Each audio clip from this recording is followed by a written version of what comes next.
안녕하세요. 리시리는 원장이완입니다. 여러분들께 오늘 제가 말씀드릴 리프팅은 바로 온다 리프팅에 대해서인데요.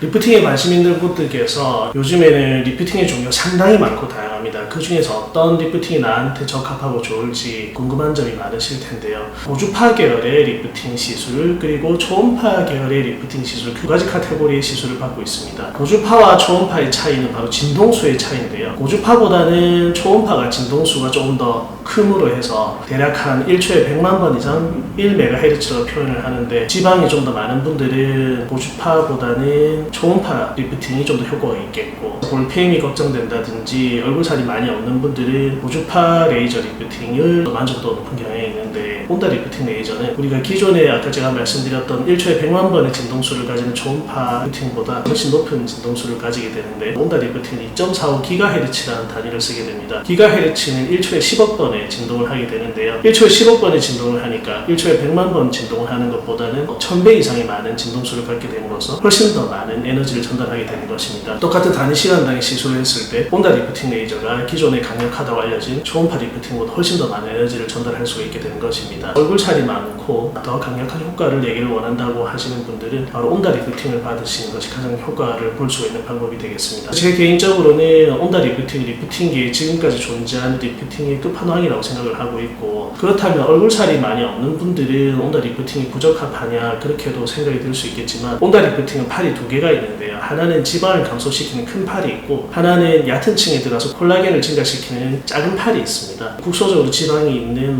마리오네트라든지 심술보라든지 이런 부위에는 큰 팔을 이용해서 골고루 리프팅을 장점을 다 살릴 수 있기 때문에 굳이 고주파 레이저 리프팅 따로, 초음파 레이저 리프팅 따로 받지 않으셔도 하나의 리프팅으로 아주 완벽한 효과를 낼 수 있다고 생각합니다. 온다 리프팅은 바디 시술에도 많이 이용을 하는데, 팔이라든지 복부라든지 옆구리 같이 얼굴보다 지방이 훨씬 두꺼운 부위에는 온다 리프팅이 훨씬 더 효과가 있습니다. 온다 리프팅은 기존에 강력하다고 알려진 초음파 레이저 리프팅에 도달하는 깊이가 피부에 4.5mm가 맥시멈이었는데, 온다는 7mm까지 들어가게 됨으로써 더 깊이 에너지를 전달할 수 있습니다. 우리가 리프팅을 고려할 때 안전성에 대한 우려도 많이 가질 수가 있는데, 효과가 좋다고 해서 다 좋은 것만은 아니고, 효과가 강력하면 그만큼 부작용도 따라올 수가 있는, 표적인 부작용은 첫 번째로는 통증을 들 수가 있겠고, 두 번째는 원치 않는 곳에 지방이 소실되는 예를 들어서 볼페인과 같은 문제가 될 수 있겠고, 수면 마취를 하다 보면 감각을 느낄 수가 없기 때문에 과도하게 에너지가 들어서 화상을 입는다든지, 온다 레이저는 우리가 1초에 10억 번의 진동을 한다는 것은 가정에 있는 전자레인지와 같은 원리를 가지고 돼요. 우리가 전자레인지는 우리가 햇반을 데운다고 가정을 해보면 햇반 포장지는 그대로 있고 안에 쌀은 익지 않습니까? 그래서 온다 레이저는 피부 표피는 건드리지 않고 피부 아주 깊은 층에 에너지를 가열하게, 화상의 위험으로부터 아주 다른 장비들보다 훨씬 안전하다고 볼 수가 있겠고, 마이크로웨이브 즉 극초단파의 주파수 자체의 성질 때문이기도 하겠지만, 실제로 온다 레이저는 접촉식 쿨링 시스템이 아주 강력하게 구현이 되고 있기 때문에 얼굴에 대보면 표피는 차가운 느낌을 먼저 받게 되고 안쪽부터 가열되는 느낌을 받게 됩니다. 그래서 마취용구조차 바르지 않고 시술을 하기 때문에 화장품에 민감하게 반응하는 분들, 피부가 체질적으로 예민한 분들은 마취용구를 발랐을 때도 과민한 반응을 느낄 수가 있거든요. 온다 리프팅 레이저는 마취용구를 바르지 않고 시술을 할 수 있기 때문에 그런 점에서 아주 메리트가 있다고 생각이 들고, 그 다음에 온다 레이저는 한 방 한 방 쏘는 방식, 러빙 한다고 하는데, 볼페임이 걱정되는 분들은 그 부분을 피해서 시술을 하면 부작용으로부터도 아주 안전하다고 볼 수가 있겠고, 에너지를 줬을 때 100% 흡수될 때도 있고